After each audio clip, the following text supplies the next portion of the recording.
Good morning. It's my birthday. Good morning.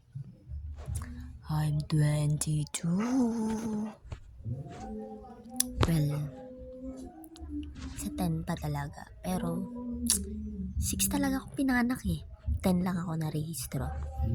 So, double celebration ako.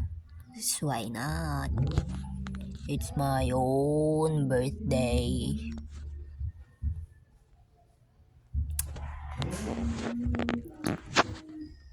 Nothing's to wala akong celebration kasi walang pera.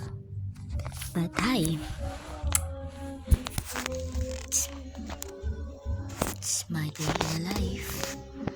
It's Saturday, wala akong pasok sa work and wala ding pasok sa school, mamayang 4 pa naman. And I just finished my tea. Plano ko sana talaga mag hot chocolate and chocolate cake. Kahit fudgy bar or water tops lang. Pero okay lang. Dahil I'm on my budget. And I plan to buy my own gold. Pero kulang pa ang aking pera. And also, I want to go out. Pero ako maglaba. How terrible my life is, but it's okay. Malit lang yun na bagay. Because there's a lot and so much thing to be thankful at, to be grateful for. And I am happy and grateful because I turned 22.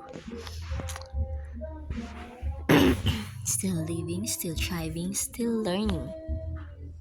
And still pretty, beautiful, happy, and kind. I guess that's the purpose of life.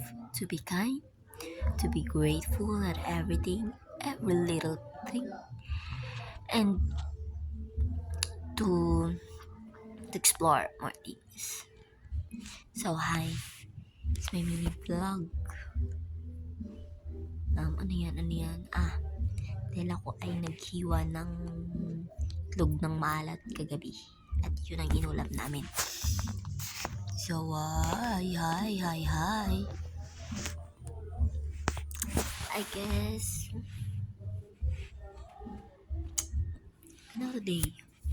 I woke up like this every day. Hi. You're 22, you're fine, you're still young, you're still dreaming big, and you're still doing mistakes. But that's okay. 22, still thriving, still learning, still living. Love yourself. Happy birthday.